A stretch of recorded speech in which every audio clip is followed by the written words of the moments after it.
আসসালামু আলাইকুম ওয়া রাহমাতুল্লাহ। স্কলারশিপের একটা ওয়াজ শুনলাম, কইলা never under estimate the power of দোয়া। সবসময় দোয়া করতাম, দোয়া অকল কবুল হয়। যে ভাষায় পারইন, কোরআন শরীফ ভাষায় কইলে তো বালা, না নিজের ভাষায় দোয়া করতাম।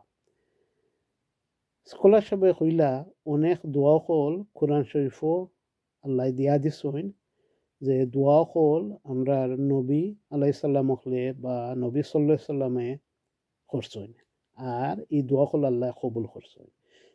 যেহেতু দোয়া কল আল্লাহ কবুল করছেন, এই দোয়া কল আমরা মনে করতাম আল্লাহর কাছে একটা পাসওয়ার্ড। আমরা এই দোয়া করলে আল্লাহ কবুল করবা। তো সিনসিয়ারলি আত্মুলিয়া খান্দিয়া মনে মনে জেলো ফারি আল্লাহর কাছে কোরআন শরীফের দোয়া কল করতাম, ইনশাল্লাহ আল্লাহ কবুল করবা। কোনো দোয়া না কবুল হয় না, 3 লাখান আছে 1 লাখ কবুল হয়।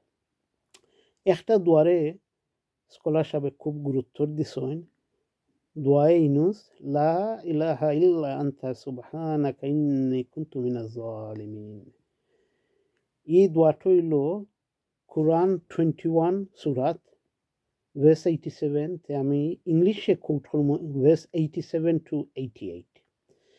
And he called out within the darknesses, there is no deity except you, exalted are you, indeed I have been of the wrongdoers.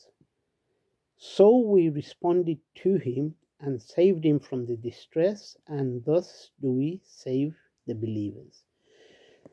So এই দুই আয়াত দোয়া ইউনুস হইল, ইউনুস আলাইহিস সালামে আল্লাহর প্রশংসা করলা আর হইলা আমরা গুনাহগার, আর আল্লাহর তারিফ করলা। আর পরে বাদর আয়াত লেখা আল্লাহ লেখলা যে ও আমরা বাঁচাইলাম থানরে, থান ডিস্ট্রেস তো নে, আর ওলা আমরাও বাঁচাই সব বিলিভার হলে। তো ইনশাল্লাহ যে কোনো ডিস্ট্রেসর সমস্যাত চিন্তাত যে কোনো দরকারে ও দোয়াটা খুব গুরুত্বপূর্ণ। সব সময় ও দোয়া করবো, অন্য দোয়া হলোর লগেও। আসসালামু আলাইকুম।